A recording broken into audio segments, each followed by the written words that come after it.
Принесли такой чудесный аппарат. Добавьте оперативку. Заменить батарейку BIOS. Видим, что стоит 4 гига, но этого недостаточно. Будем добавлять еще 4.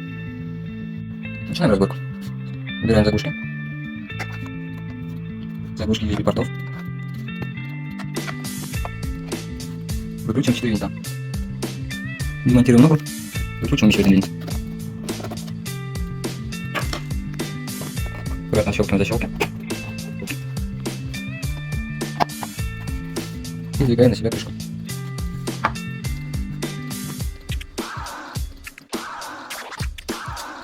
Ставим новую батарейку BIOS. Ставим оперативку. Собираем. Смотрим, 8 гигов оперативной памяти.